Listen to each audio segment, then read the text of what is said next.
Swayam Prabha. Digital India. Educated India.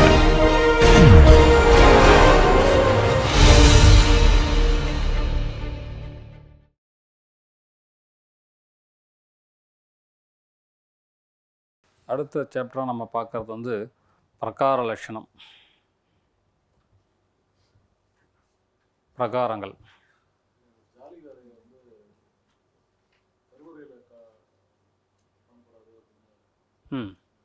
ஆமாம் sir. எங்கே sir?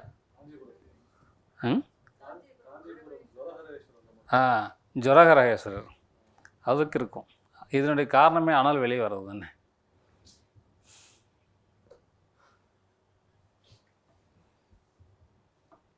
காற்று வரணுன்றதுக்காக தானே அதுக்காக தானே. அவர் 3 தலைகள் 3 கால்களோட லிங்கம் தான் இருக்கு. அனல் அதிகமாக இருக்கும்ல. ஆமாம் ஆமாம். ஜெரவரேஷன் நீங்கள் எங்கே தனியாக தரிசனம் பண்ணது இல்லையா? சுருட்டப்பள்ளி மூலவராக இல்லை, பிரகாரத்தில் தான் சுருட்டப்பள்ளியில் இருக்கார். நம்ம ஊத்துக்கோட்டைக்கு பக்கத்தில் சுருட்டப்பள்ளி இல்லையா? சுவாமி வந்து மயங்கி விழுந்த இடம் அது. நஞ்சு கொண்டுட்டு மயங்கி விழுந்த இடம்னு சொல்லுவாங்க. அது சுவாமி வந்து வால்மீகேஸ்வரர் லிங்கம் வந்து மண் புத்து, அதான் வன்மீகம் அப்படின்றது. வன்மீகம்னா புத்து மேலே வர்ற பேர் தான் வன்மீகம் சொல்கிறது. புத்துக்கு பேர் தான் வன்மீகம். அதுக்கு ஒரு வெள்ளி கவசம் பண்ணி அது லிங்கமாக வச்சுருப்பாங்க. அதுக்கு அங்கே போனீங்கன்னா அந்த ஜொரகராசரை பார்க்கலாம். பின்னாடி பிரகாரத்தில் இருப்பார். அதில் இன்னொரு விசேஷமாக அங்கே பார்க்கலாம், தட்சிணாமூர்த்தி கௌரியோடு இருப்பார். கௌரி சமேத தட்சிணாமூர்த்தி அப்படின்னு சொல்லி சாமி அம்பாலோட தட்சிணாமூர்த்தியை நீங்கள் வந்து எங்கேயுமே அம்பாலோட பார்க்க முடியாது. அங்கே வந்து அதை நீங்கள் பார்க்கலாம் தான். அந்த மாதிரி இல்லை, அந்த தேசாந்திர சம்பிரதாயம் என்னவோ அதை செஞ்சுருக்கலாம். அதை ஏன்னா ஆதிசங்கரர் பூஜித்த இடம் அப்படின்னு சொல்கிறாங்க. அது அங்கே என்ன சம்பிரதாயம்னு தெரியல. அந்த சம்பிரதாயத்தில் அங்கே வந்திருக்கலாம். மற்றபடி அது நம்மளுக்கு தெரியல. ரெண்டாவது, அவர் குரு உபதேசம் பண்ணுறாரு. அவர் எப்படி அங்கே தம்பதி சமேதராக வராருன்றது தெரியல. அதான் அந்த தேச சம்பிரதாயம், அவ்வளோதான். அதை நம்ம அங்கே தான் பார்த்து எடுத்துக்கணும்.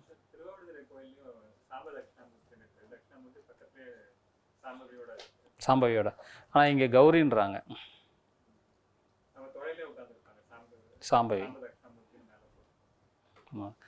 இதில் ஒரு சிக்கல் என்ன பண்ணிடுறாங்கன்னா, எல்லோரும் இந்த குருன்றது வந்து என்ன பண்ணுறாங்கன்னா, நவகிரக குருவும் இந்த தட்சிணாமூர்த்தியும் ஒன்றுன்னு எடுத்துகிட்டு நிறைய பேர் நிறைய இது செய்கிறாங்க. அதனால் அதுக்கு சொல்லப்பட்ட விஷயங்கள் எதுவும் இதுக்கு எடுத்துடாதீங்க தயவு செஞ்சு. அந்த குரு வேறு, நவகிரகத்தில் வரக்கூடிய குரு வேறு, தட்சிணாமூர்த்தி குரு வேறு. அதனால் அது ரெண்டையும் ஒன்றா ஆக்கிடாதீங்க. புரியுதா? அதுக்கு ஏதாவது எடுத்துக்காட்டு சொல்லியிருந்தாங்கன்னா, அதுக்கு ஏதாவது விவரம் கொடுத்துருந்தாங்கன்னா அதை இது கூட சேர்க்காதீங்க. அது தனி. புரியுதுங்களா? சரி, பார்த்துக்கலாம். இப்போது இந்த திருக்கோளுடைய அங்கத்தில் அடுத்ததாக நம்ம பார்க்க போகிறது வந்து பிரகாரம். இது உத்தமம், மத்தியமோ, அதமோ அப்படின்னு நம்ம சொல்கிறோம். உத்தமன்றது எல்லாமே நல்ல சௌகரியமாக, நல்ல பெருசாக வசதியாக இருக்கக்கூடியது. ஜாதி, சந்தம் அப்படின்ட்டு. இது சமஸ்கிருத வார்த்தைகள், ஜாதி, சந்தம் அப்படின்றாங்க. விகல்பம்ன்றது மத்தியமத்தில் வரும். ஆபாசம்ன்றது குறைவு, அதமத்தில் வரும். குறைவாக உள்ளது, சிறியதாக உள்ளது, இது வந்து ஆபாசம், அதமம் அந்த மாதிரி சொல்கிறது. அல்லது நீச்சம், குறைந்தது, இது எல்லாம் ஒரே சொல்ல குறைக்கிறது தான். சிறியதாக இருக்கிறது அப்படின்றது. மத்தியமம் சொல்லக்கூடியது விகல்பம். பெருசாகவும் இல்லை, சின்னதாகவும் இல்லை, அது விகல்பம். மிக பெரியதாக எல்லா வசதிகளோடும் இருக்கக்கூடியது வந்து ஜாதி, உயர்ந்த, உத்தமமான அப்படி. ஸோ இது ஒரு பேசிக்கான விஷயம், ஞாபகத்தில் வச்சுக்கணும். இந்த பிரகாரங்கள் வந்து நீங்கள் இதுவரையும் வெளியில் கோயிலில் பார்க்கறதுல வந்து பிரகாரம் பிரதானமாக எடுக்கும் போனால், இன்றைக்கி வந்து ஸ்ரீரங்கம் வந்து மிகப்பெரிய பிரகாரம். 7 பிரகாரம் இருக்குது. 7 பிரகாரங்கள் சொல்கிறாங்க. ஆனால் குறைஞ்சபட்சம் 5 பிரகாரங்களுக்கு நமக்கு சூத்திரங்கள் கொடுத்துருக்காங்க. ஒரு கோவிலுக்கு 5 பிரகாரங்கள் வேணும். 3 பிரகாரம் இருக்கலாம், 5 பிரகாரம் இருக்கலாம். 2க்கான சூத்திரம் கொடுத்துருக்காங்க. இந்த பிரகாரத்தை எந்த அடிப்படையில் நிர்மாணிக்கிறோம், அகலத்தில் நீளத்தில் எப்படி கொண்டு வர்றது, அந்த பிரகாரத்தை உள்ள எந்தெந்த இடத்துல எது வரணும், எந்தெந்த அம்சங்கள் வரணும் அப்படின்ற விளக்கம் தான் அந்த பிரகார லட்சணம். லட்சணம் இப்படி இருக்கணும், இப்படி தான் இருக்கணுன்றது பேர் தான் லட்சணம். புரியுதுங்களா? இப்போது விஸ்தாரம் அப்படின்னு சொன்னால் அகலம். விஸ்தாரம்னா அகலம். இந்த அகலம் எவ்வளோ இருக்கணும் முதல்ல முடிவு பண்ணுறாங்கன்னா, நீளத்தை மாதிரி 2 பங்கோ 3ல் 2 பங்கோ இருக்குன்றான். எவ்வளோ நீளம் வைக்கிறீங்களோ அதில் 3ல் 2 பங்கு இல்லை 2 பங்கு இந்த மாதிரி அகலம் வைக்கலான்றான். அப்போ நீளத்தையும் சொல்லலை, அகலத்தையும் சொல்லலை. அகலம் எவ்வளோ இருக்குன்னா நீளத்தில் வந்து எவ்வளோ இருக்கணுன்றான். இப்போ அந்த அகலம் எதில் வைக்கிறான்னு சொன்னால், சரணத்திலிருந்து, சரணம்னா எங்கே, அடியிலிருந்து கலசம் இருக்கு இல்லையா, உச்சிஷ்ணம் இருக்கு இல்லையா, அதுவரை உள்ள உயரத்தை அந்த கருவறையுடைய பிராசாதம் அப்படின்னா கருவறை, கருவறையுடைய முழு உயரத்தையும் எடுத்து அதுபோல் மடங்காக கொள்வது தான் அகலம். 1 மடங்கு 2 மடங்கு. அப்போ கோவிலுடைய கருவறையுடைய உயரம் என்னவோ அதை அடிப்படையாக எடுத்து எத்தனை பங்கு வேணுமோ அத்தனை பங்குன்னு அகலம் வைக்கணும். அப்போ அகலம் கிடச்சிருச்சு. இது 2. அந்த மாதிரி 3 பங்கோ உங்களுக்கு என்ன தேவை இருக்கோ அந்த மாதிரி வச்சுட்டு போகிறது நீளம். அப்போ அகலம் எடுக்கிறதுக்கு ஃபார்முலா சொல்லிட்டாங்க. ஒரு திருக்கோளுடைய உயரம், அந்த உயரம் எடுத்து அந்த உயரத்தின் மாதிரி 2 பங்கு அகலமோ அல்லது 3 பங்கு அகலமோ எது வைக்கிறீங்களோ அது 2 பங்கு, அதுதான் 2 அப்படின்னு வச்சுட்டு நீளம் வைக்கணும். இது அடிப்படையான விஷயம். சரி சார், இந்த நீ உயரம் சொல்லிட்டீங்க, கோயிலுடைய உயரம் தான் பிரகார அகலம், ரைட். எங்கேருந்து எடுக்கிறது? இந்த கோயிலுடைய உயரத்தை கருவருடைய மையத்திலிருந்து இந்த பக்கம் ஒரு பாகம், இந்த பக்கம் ஒரு பாகம் வைக்கலாம் கருவுடைய மையத்தில். அல்லது கால்புறவாயின்னு சொல்கிறோம் இல்லையா, வெளிப்புறத்தி அளவு, அதனுடைய எண்டிலிருந்து இந்த பக்கம் ஒரு பங்கு, அந்த பக்கம் ஒரு பங்கு வைக்கலாம், அந்த புறத்திலிருந்து. அப்போ கோயிலுடைய மைய சூத்திரத்துலேருந்தும் எடுக்கலாம், ஒரு பகுதி எடுக்கலாம். அல்லது கால்புறவாயின்னு சொல்லக்கூடிய கால் புறத்திலேருந்து இந்த பக்கம் ஒரு பக்கம் எடுக்கலாம், அந்த பக்கம் ஒரு பக்கம் எடுக்கலாம். பக்கங்களில் என்ன எடுக்கிறீங்களோ அதான் பின்பக்கத்துக்கு வைக்கணும். வலதும் இடதும் என்ன எங்கே இருந்து எப்படி வைக்கிறீங்களோ அதே தான் பின்புறமும். பின்புறம் வைக்கணும். பின் தேவையை முன்னாடி வச்சுக்கிறது, நீளங்கள் முன்னாடி போயிடும். இது பிரகாரத்தினுடைய அமைக்கக்கூடிய அடிப்படையான விஷயம். அப்போ பிரகாரம் என்பது கருவறை கோயிலுடைய உயரம். பிராசாதம் சொல்லக்கூடிய கர்ப்பகிரகத்தினுடைய சரணத்திலிருந்து உச்சிஷ்ணம் வரையில் உயரத்தில் இருக்கக்கூடிய உயரம். இப்போ நடைமுறையில் சில விஷயங்கள் கொள்கிறாங்க. கருவறையுடைய அகலம் என்னவோ கால்புறவாயின்னு சொல்கிறோம் இல்லையா, இந்த கால்புறவாய் அகலத்தையே 1 பங்கு அல்லது அதனுடைய விகிதாச்சாரத்தில் 1, 1.25, 2ன்ற மாதிரி பக்கங்களில் வைக்கிறது. வலது பக்கம் 1 பங்கு, இடது பக்கம் 1 பங்கு, அந்த கால்புறவாய் அகலம் என்னவோ அதையே வைக்கிறது. இது எப்போ பயன்பாட்டுக்கு வந்ததுன்னு தெரியல. நடைமுறையில் அந்த மாதிரி ஒரு விஷயமும் இருக்குது. அந்த மாதிரி ஒரு விஷயம் நடைமுறையிலும் இருக்குது. ஆனால் காசிபத்திலையும் மற்ற சூத்திரங்களில் சொல்கிறது என்னென்னா, அந்த சரணம் டு சரணத்திலிருந்து உச்சிஷ்ணம் வரை உள்ள உயரத்தை தான் நீங்கள் என்ன பண்ணணும்னா அகலமாக்கி சொல்லுது. அது உங்களுக்கு இடவசதி இருந்தால் கால்புறவாயிலேருந்து வெளியில், இடவசதி குறைவாக இருந்தால் மைய சூத்திரத்துலேருந்து வச்சு சொல்கிறாங்க. இது அடிப்படை விஷயம். பிரகாரம். இன்னொன்று, நீங்கள் பிரகாரம்னு நினைக்கிறது கோவிலுடைய பிரகாரம் மட்டுமே இல்லை. ஏன்னா கோவிலை மையமாக வைத்து தான் நகரங்கள் அமைக்கப்பட்டிருக்கு. ஊர்கள் விரிவாக்கம் பண்ணது எல்லாமே. முதல் சுற்று கோவில், அடுத்த சுற்றில் என்ன வரணும், அதுக்கு அடுத்த சுற்றில் யார் யார் எப்படி இருக்கணும், அதுக்கு அடுத்த சுற்றில் வரணும், இப்படியே ஒரு அம்சங்களும் சேர்ந்தது தான் அந்த பிரகாரம். அந்த ஊர் அந்த கோயில் உள்ள இருக்கும். இதுவும் பிரகார லட்சணம் தான். கோயில் உள்ள வரக்கூடிய சுற்று சன்னதியோ மடப்பள்ளியோ மட்டுமே இந்த பிரகார லட்சணமாக சொல்லப்படலை. அதற்கும் வெளியில், அதற்கும் வெளியில், அதற்கும் வெளியில். அப்போ அந்தந்த அங்கங்களில் யார் யார் வரணும் அப்படின்னு தான் அதில் சொல்கிறாங்க. அதுதான் பிரகாரம். அதுவும் சேர்ந்தது தான் பிரகாரம். நம்ம சாதாரணமாக கோயில் இருக்கக்கூடிய கருவறை அது சுற்று சன்னதியில் இருந்தால் அது பிரகாரம். அது ஒரே பிரகாரமாக இருக்கும். அந்தர்மன் உள்ளுக்குள்ளேயே இருக்கக்கூடியது ஒரே இருந்தது. அதற்கு வெளியில் 2ஆம் பிரகாரம், அப்புறம் 3ஆம் பிரகாரம், இப்படி போயிட்டே இருக்கும். சரி, இந்த ஒரு மைய சூத்திரத்துலேருந்து ஒரு பங்கு இந்த பக்கம், இல்லை இந்த ஒரு பங்கு ஏதோ ஒரு அளவு எடுத்து நீங்கள் ஒரு பிரகாரத்தை அமைக்கிறீங்க. அமைக்கும்போது சூத்திரத்திலிருந்து சுவர் கணத்தை எடுத்துக்கிறதா, வெளியளவு எடுத்துக்கிறதா, உள்ளளவு எடுத்துக்கிறதா, மையம் எடுப்பதா?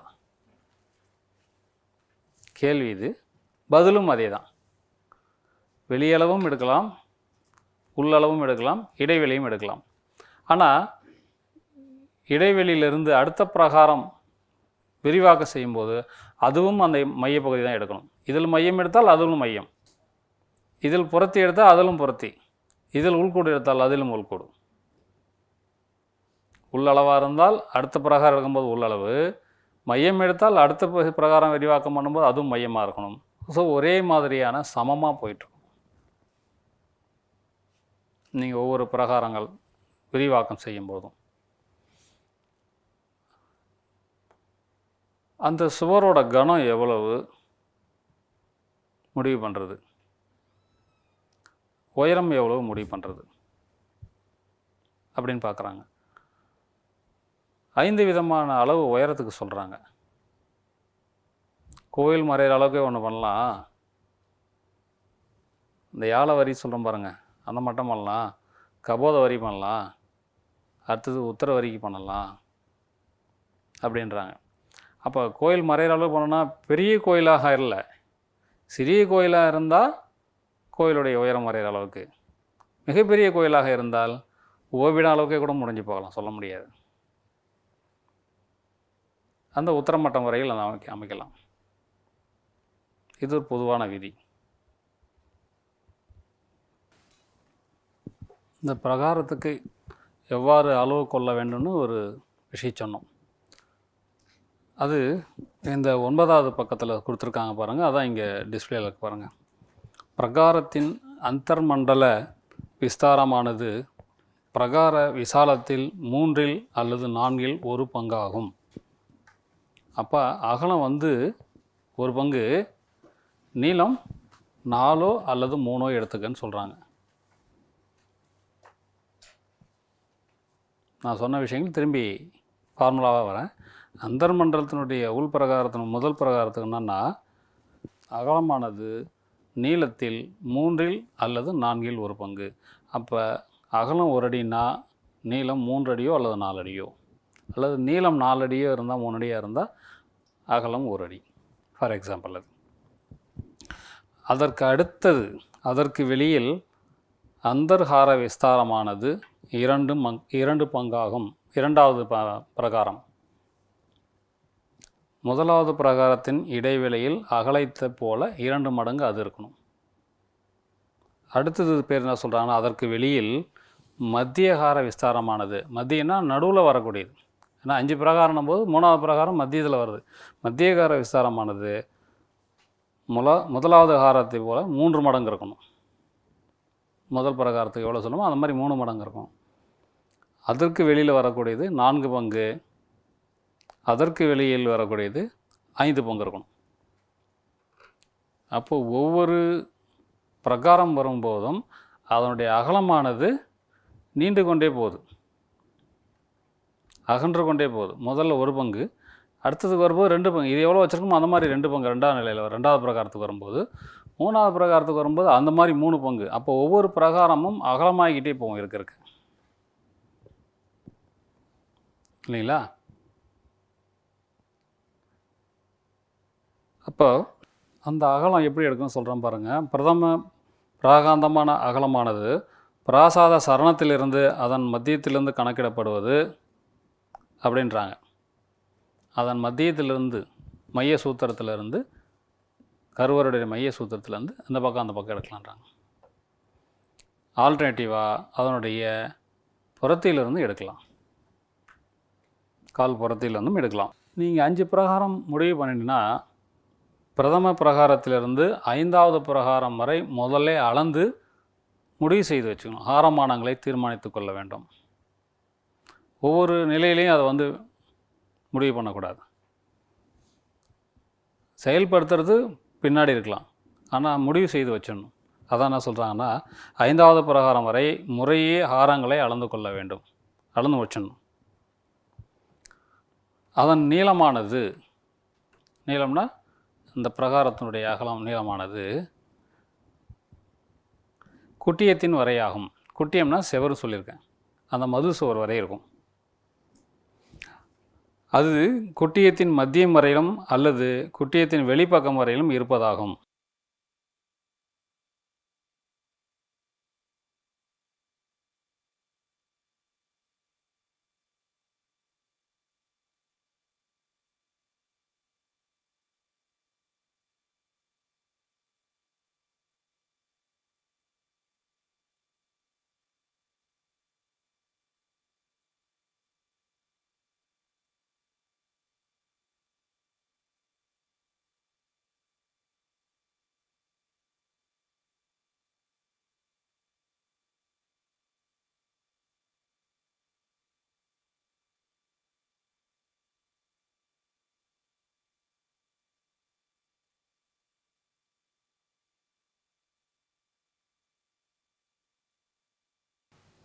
இப்போ நான் சொன்னது இந்த அடிப்படை அளவு எதில் எடுத்துன்னு பார்த்தீங்கன்னா ஹர்மியத்திலேருந்து. ஹர்மியம்னா கோவில் உயரத்திலிருந்து. இது ஹர்மியமானம். இது கோவிலை அடிப்படையாக கொண்டு, மானம்னா அடிப்படையாக கொண்டு, ஹர்மியமானம் கோவிலை அடிப்படையாக கொண்டு இந்த அளவை எடுக்கிறது. இன்னொன்று என்ன சொல்கிறாங்கன்னா ஹஸ்தமானம், முழம்.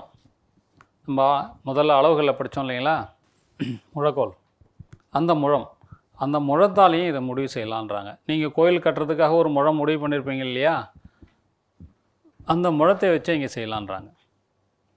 அதாவது கட்டுறதுக்கு வேறு முழம், இதுக்கு வேறு முழம் இல்லை. அடிப்படையாக அந்த கோயிலை நிர்மாணிக்கிறதுக்கு ஒரு முழக்கோல் அளவு முடிவு செய்திருப்பீங்க. அந்த முழக்கோலை கொண்டு இந்த பிரகாரத்தை அமைக்கலான்றாங்க. இது ஹஸ்தமானம் சொல்லலாம். முதலாவது பிரகார விஸ்தாரமானது 3, 5, 7 முழங்கள் என 3 விதமாக வச்சுக்கலான்றாங்க. முதல் பிரகாரத்தை 3 முழம், 5 முழம், 7 முழம் விஸ்தாரத்தை வச்சுக்கலாம். அதுக்கேற்ற மாதிரி 3 பொங்கோ அல்லது 4 பொங்கோ நீளம், அதில் மாற்றம் இல்லை. அடிப்படை யூனிட் எதில் எடுக்கணும்? ஒன்று கோயில் அளவில் எடுத்தால் ஹர்மியமானம், இது முழத்தில் எடுக்கிறாங்க, இது முழமானம், அஸ்தமானம் அப்படின்றது. 2வது பிரகாரத்துக்கு 9, 11, 13 முழங்கள். 3வது பிரகாரத்துக்கு போகணும்னா 11, 13, 9, 11, 13, 3. 4வது 21, 23, 25. 5க்கு போகும்போது 27, 29, 31 என 3 விதமாகுது. அப்போ இருக்கிறதுலேயே 5வது மானம் போகும்போது 31 முழம் வரையும் அகலம் வைக்கலாம். முதல் பிரகாரம் 3லேருந்து 7, 3, 5, 7, 7 முழங்கள் அகலம் கொண்டா அதன்படி 3 பொங்கோ அல்லது 4 பொங்கோ நீளம். அது 2வது பிரகாரம் போகும்போது 9, 11, 13. ஒவ்வொன்றுக்கும் 3 விதமான அளவுகள் கொடுக்குறாங்க, ஒவ்வொரு பிரகாரத்துக்கும். ஏன் 3 விதமான அளவுன்னு கேட்டால், அங்கே இருக்கக்கூடிய இடவசதி, பொருள் வசதி கொண்டு நிர்மாணிக்கிறது. தேவை ஒன்று இருக்குது, உங்களுக்கு அடிப்படை தேவை இருக்குது, என்ன தேவைக்காக செய்கிறோமோ அந்த தேவை ஒன்று இருக்குது. இப்போ இந்த 3 விதமான அளவுகளில் முழமானத்தால் 5 பிரகாரங்களை அமைக்கலாம். 7ன்றது உத்தமம். முதல் பிரகாரத்துக்கு 7 3, 5, 7, 7 உத்தமம் கொடுத்துருக்காங்க. 5ஆம் பிரகாரத்துக்கு 31 கொடுத்துருக்காங்க. கடைசியில் 31 முழம் வரையும் எடுக்கலாம்னு சொல்கிறாங்க. இவங்க என்ன சொல்கிறாங்கனாக்கா முதல் சாலத்திலிருந்து 5ஆம் பிரகாரம் வரைக்கும் முழுசுமாக 3 விதமாக கூட்டி 15 அளவில் எடுத்துக்கலான்னு சொல்கிறாங்க. 7 அது கூட 3 கூட்டுறது, அப்புறம் 3 கூட்டுறது, அப்புறம் 3 கூட்டுறது, இப்படியே கூட்டிகிட்டு போனால் 35 வரைக்கும் 13 அளவு கிடைக்கும் இல்லையா? இந்த 13 அளவாக நீங்கள் பிரகாரத்தை நிர்மாணிக்கலாம். இது அடிப்படை விஷயம். இப்போது ஒரு மிகப்பெரிய கோயில் போகிறீங்கன்னு வச்சுங்க. முதல் பிரகாரத்து உள்ளே பார்த்தீங்கன்னா சுற்றி பத்தி மண்டபம் இருக்கும், கருவறை இருக்கும், கருவறை சுற்றி பத்தி மண்டபம் இருக்கும். அது உள்ளே தான் சில பரிவார சன்னதிகள்லாம் அது உள்ளே இருக்கும். அது பத்தி மண்டபம். அது மதில்லையே ஒட்டி, மதில் சுவற்றிலே ஒட்டி தான் அந்த மண்டபத்தை அமைச்சிருப்பாங்க இல்லையா? அதுக்கப்புறம் அடுத்த பிரகாரம் வந்தீங்கன்னா அதே மாதிரி பத்தி மண்டபம் இருக்கும், சுற்றி இருக்கும். அது சில கோயிலில் பார்த்தீங்கன்னா 2 அடுக்கு இருக்கும். மாளிகை பத்தி 2 அடுக்கு வந்தால் மாளிகை பத்தி. முதல் அடுக்கில் மண்டபாகாரமாக இருக்கும், 2 அடுக்குகள் வரும்போது மாளிகை பத்தி ஆகிடும். அது நடைமுறையில் திருமாளிகை பத்தி, இப்போ திருமாலை பத்தி அப்படின்னு மறிவிடுச்சு. திருமாளிகை பத்தி, மாளிகை பத்தின்றது நடைமுறையில் திருமாலை பத்தி அப்படின்ற இது மாறி வந்துடுச்சு. அப்போ இந்த மதிலில் இருந்து ஒட்டி மண்டபங்களை அமைக்கணும், அதுவும் பிரகாரம்தான். இந்த மாதிரி 5 பிரகாரங்களை அமைத்துட்டு அதில் எந்த பக்கம் நுழைவாயிலோ அதில் முகையாமத்தை அமைக்க வேண்டும். முகையாமம்னா உள் நுழைவு வழி. அந்த உள் நுழைவு வழியில் தான் நம்ம என்ன பண்ண போகிறோம்? ராஜகோபுரம் அமைக்கிறோம், கோபுரமும் குடவரை அமைக்க போகிறோம். அது அந்த கோபுரங்கள்ன்ற பிரிவில் அதை பார்ப்போம். அந்த இடத்துல நீங்கள் முகையாமம் எங்கே வரணுன்னா மையத்தில், நீளத்தின் மையத்தில் அல்லது மைய சூத்திரத்தில், கருவறையுடைய மைய சூத்திரம் இருக்கு இல்லையா, அந்த சூத்திரத்தில். சில சமயங்களில் ஒரு பக்கம் பிரகாரங்கள் கூடுதலாகவும் ஒரு பக்கம் குறைவாகவும் இருக்கும். சில கோயில்களில் பார்த்துருக்கலாம் நீங்கள். வடக்கு பக்கம் கூடுதலாகவோ தெற்கு பக்கம் குறைவாகவோ பிரகாரங்கள்லாம் இருக்கும். ஆனால் இந்த நுழைவு வழின்றது மட்டும் மைய சூத்திரத்துக்கு நேராக இருக்கும். கருவறையுடைய மைய சூத்திரத்துக்கு நேராக வர்றது.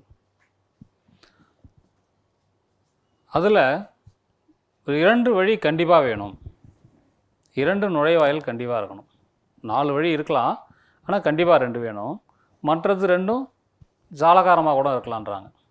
ஜாலகாரம்னா ஒரு துறப்பு மாதிரி இருந்தாலும் போதும், ஆனால் 4 வேணும், 4 வழி வேணும். ஆனால் 2 கண்டிப்பாக திறந்திருக்கணும் அப்படின்னு சொல்கிறாங்க. 2வது இந்த சுவர் கணம் பார்க்கணும். மதில் கட்டலான்னு சொல்லியாச்சு. இந்த மதிலை எவ்வளோ அகலத்தில் எவ்வளோ உயரத்தில் கட்டணும், பிரகார மதில், அது பார்க்கணும். இதை இந்த சுவரோட அகலத்தை 6 அங்குலத்திலிருந்து மினிமம், குறைஞ்சபட்சம் 6 அங்குலத்திலிருந்து 2 முழம் வரை. 6 அங்குலம்னா நம்ம 6 அங்குலம் இல்லை, அந்த முழத்தில் வரக்கூடிய அங்குலக்கோலில் வரக்கூடிய 6 அங்குலத்திலேருந்து 2 முழம் வரை அகலமாக நம்ம என்ன பண்ணலாம், அந்த சுவரோட கணத்தை அமைக்கலாம். அதனுடைய உயரம் அந்த அகலத்தை போல் 3லேருந்து 5 பங்கு வரை உயரம் இருக்கலாம். 3 இருக்கலாம், 4 இருக்கலாம், 5 இருக்கலாம். 6 அங்குலம் முதல் 2 முழம் வரை அந்த சுவற்றினுடைய அகலம் வைக்கலாம். அந்த சுவற்றை, அந்த அகலத்தை போல 3, 4 அல்லது 5 பங்கு உயரமுடையதாக இருக்க வேண்டும். இந்த ஒரு முழம்ன்றது 4 விதமான முழ அளவில் கொடுக்கப்பட்டிருக்கு. தஞ்சை முழம், கிஷ்கு முழம், சிதம்பரம் முழம், அண்ணாமலை முழம்னு இந்த அளவுகள் ஒரு முதல் பகுதி நடத்தப்பட்டிருக்கு. அந்த மெட்டீரியல், அது டீட்டெயில் இருக்கிறதில்ல. அதை பார்த்தீங்கன்னா நீங்கள் எந்த முழத்தில் நீங்கள் அந்த கோயிலை நிர்மாணிக்கணும்னு முடிவு செஞ்சுருக்கீங்களோ அந்த அளவு முழத்தை நீங்கள் எடுத்துக்கணும். அது இப்போத்தி ஆங்கில அளவுக்கு பார்க்கும்போது 24 விரல் அளவு சொன்னோம். 2 அடி 11 அங்குலம், 2 அடி 10 அங்குலம், அந்த அளவுக்கு வரும் ஒரு முழம்ன்றது. சற்று ஏறக்குறைய ஆங்கில அளவுக்கு மாற்றும்போது. அப்போ என்ன சொல்கிறாங்கனாக்கா 2 முழம் வரை வைக்கணும்னு சொன்னாக்கா 3, 6 அடி அகலம் செவுறு வைக்கலான்னு சொல்கிறாங்க. சாதாரணமாக ஒரு தஞ்சை முழம் எடுத்துக்குவோம், 2 அடி 10 அங்குலம். அது 2 அடி 10 அங்குலத்துக்கு வந்து 2 முழம் வந்து செவுரு அகலம் வைக்கலான்னு சொன்னால், அப்போ 5 அடி 10 அங்குலத்துக்கு 6 அடி, கிட்டத்தட்ட 6 அடி அகலத்துக்கு செவுரு வைக்கணும். அது உத்தமம், அதிகபட்சம். நீ அதில் பாதியிலேருந்து போகலான்னு சொல்கிறாங்க. அதில் 6 அங்குலத்துலேருந்து போயிட்டுருக்கலான்னு. அப்போ 6 அடிக்கு வந்து 3 பங்குனா எல்லாம் பாருங்கள், 18 அடி உயரம் முதல் குறைஞ்சபட்சம். அது 5 பங்குன்றது உத்தமத்துக்கு போயிடுது. இப்போ இந்த அடிப்படையில் தான் அகலமும் உயரமும் போகுது. ஸோ முழத்தோட அளவு சொன்ன பிறகு தான் என்னுடைய விஷயம் புரியுது, எவ்வளோ அகலம் வரும்ன்றது இல்லையா? நல்ல விஷயந்தான், உண்மை தான். எடுத்துக்காட்டு சொல்லியிருக்கணும், எடுத்துக்காட்டு அளவு சொல்லியிருந்தால் சரியாக இருந்திருக்கும். இல்லை, புரியுது. அதனால் அந்த கோயிலை நிர்மாணிக்கிறதுக்கு எந்த முழம் எடுத்துக்கிறீங்களோ அதை பேஸாக வச்சு தான் இதை நம்ம செய்யணும். அந்த குட்டியாக்கிறோம்னா, குட்டிமம்னா இந்த செவுரு என்ன பண்ணணும்னா, கீழே இருந்து மேலே போகும்போது சாய்வாக போகணும்னு சொல்கிறாங்க. அது ஒரு பக்க சாய்வோ இரு பக்க சாய்வோ அது முடிவு பண்ணிவிட்டு நீ எவ்வளோ அதுக்கு சாய்மானம் கொடுக்கறது, குறைஞ்சிக்கிட்டு வர்றதுன்றது. இந்த கீழ்ப்பகுதியிலேருந்து 8ஆல் வகுத்து ஒரு பங்கை குறைச்சிட்டு மேலேருந்து குறைச்சிங்கன்னு சொல்கிறாங்க. 8ல் ஒரு பாகத்தை சாய்மானம் கொடுத்துக்குங்க. அதுதான் மேலே வரக்கூடிய அளவு. புரியுங்களா? இப்போ இந்த சாலத்தின் உயரம், சாலம்னா அந்த மதில், இந்த மதிலுடைய உயரம்ன்றது உத்தர சீமாந்தமாகவோ, உத்தர சீமாந்தம்னா மேலே உச்சியில் சீமாந்தமாகவோ, நீப்புறம் வரையிலோ, நீப்புறம் தான் யாழத்தில் நீட்டுறோம் இல்லைங்களா, அது வரையிலையோ, அல்லது அந்த கபோத்து கீழே வரக்கூடிய வாஜனம் வரையிலையோ, அல்லது பிரஸ்தரத்தின் கலாந்தமாக இருக்கலாம், அடிப்படையாக அடிமட்டமாக இருக்கலாம். கருவருடைய முழு உயரமாக இருக்கலாம் அந்த உயரமானது, அல்லது அந்த பிரஸ்தர வரியின் மேல் மட்டமாக இருப்பது, அல்லது கபோதத்தின் மட்டமாக இருப்பது, அல்லது உத்தரத்தின் கீழ் மட்டமாக இருப்பது. இதனுடைய உயரமானது அது.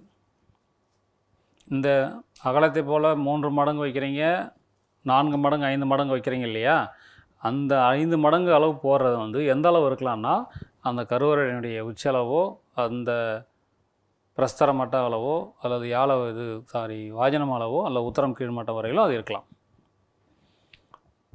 சன்னதிகள் பெருசாக பெருசாக இது கீழே வந்துகிட்டு இருக்கும். சிறிய சன்னதியாக இருந்தால் உங்களுக்கு சன்னதி முழுதாக மறையும். சன்னதி பெருசாக அதனுடைய உயரம் குறைஞ்சிட்டு வரும், அந்த மாதிரியாக வரும். இது நடைமுறையில் உள்ள ஒரு விஷயம். சரி, இப்போ செவுரு எவ்வளோ அகலத்தில் செவுரு வைக்கணும், செவருடைய கனம் என்னவு, செவருடைய உயரம் எவ்வளவு, எப்படி பிரகாரம் அமைக்கிறது, கோயில் அளவாக வச்சு வைக்கிறதா இல்லை முழத்த அளவாக வச்சு வைக்கிறதா, இந்த விஷயம் பூரா சொல்லியிருக்கேன். கோயில் அளவாக வச்சு வைக்கலாம், முழ அளவாக வச்சு வைக்கலாம், 5 பிரகாரம் வைக்கணும், ஒவ்வொரு பிரகாரத்துக்கும் எவ்வளோ அகலம் வைக்கணும், அதில் உத்தமம் மத்தியமம் அதம் எதுன்னு சொல்லியிருக்கு. அந்த செவுரு எவ்வளோ அகலம் கட்டணும், அந்த செவுரு எவ்வளோ உயரம் கொண்டு போகணும், அது எவ்வளோ வாட்டை வைக்கணும், இவ்வளோ சொல்லியிருக்கு. இந்த செவரோட உயரம் எதுக்கு சமமாக இருந்தால் நல்லது, இந்த விஷயங்கள் பூரா சிவரை கட்டுறது பற்றி சொல்லியாச்சு. ஸோ பிரகாரம் உங்களால் முடிவு பண்ண முடியும். ஒரு 3 முழ பிரகாரமோ இல்லை 7 முழ பிரகாரமோ இல்லை 9 எந்த முழம் வேணுமோ அந்த பிரகாரத்தை உங்களால் முடிவு செய்ய முடியும். செவரோட அளவு முடிவு செய்ய முடியும், உயரம் எல்லாம் பண்ணிடலாம். அதில் ஆவிர்த மண்டபமானது, அதை சுற்றி வரக்கூடிய மண்டபம் மாலை மாதிரி மாளிகையாகவோ மண்டபமாகவோ இருக்கலாம். மாளிகைனா ஒன்றுக்கு மேற்பட்ட அடுக்கு, மண்டபம் ஒரே அடுக்க வந்துடும். இது திரு மாளிகை பத்தி, திருமாலை பத்தி அப்படின்னு நீங்கள் சொல்கிறது. இதுக்கு சூத்திரம் என்ன சொல்கிறாங்கன்னா, திருமாளிகை பற்றி 5 அடுக்கு வரை கட்டலாமா, முதல்லையே 5 அடுக்குகள் வரை கட்டலாம் அப்படின்னு சொல்கிறார் காசிபத்தில். சுவர் மேலே சுவர் தேவையான உயர அளவுக்கு, மண்டபத்துக்கு கீழே பாதம் வைக்கிறோம், கல் தூண், தூண் மேலே தூண், சுவர் மேலே சுவர் அடிக்கலாம், எதிர்க்க வரும்போது தூண் மேலே தூண் அடிக்கலாம், பாதத்தின் மேல் பாதம். இந்த மாதிரி 5 தளங்கள் வரை போகலாம் அப்படின்னு சொல்கிறாங்க. இது ஒரு திருமாலைப்பத்தி மண்டபம் நினைவுக்கு வருதா? சிதம்பரம், தஞ்சாவூர், காஞ்சிபுரம், அதெல்லாம் 2 அடுக்கு இருக்கும், 2 அடுக்கு இருக்கும். அதில் சிலங்களில் ஒரு அடுக்கு மட்டுமே இருக்கும், மண்டபம் மட்டுமே இருக்கும். அப்போது அந்த தூணுக்கு நேராக வந்து அல்பநாசிகன்றான். அந்த பிரஸ்தரம், தூணுக்கு மேலே பிரஸ்தரம், உத்தரம் போதிகை அமைச்சு அந்த காலத்தில் பிரஸ்தரத்தில் அல்பநாசி வரணும். அந்த ஒரு தூணுக்கு நேராக நாசி வரணுன்றது நான் முன்னாடியே சொல்லியிருக்கேன். ஒவ்வொரு கால் வந்தால் காலுக்கு மேலே என்ன வரணும், நாசி வரணும். அதே தான் இங்கே சார் வந்து அந்த நாசி வரணுன்றாங்க.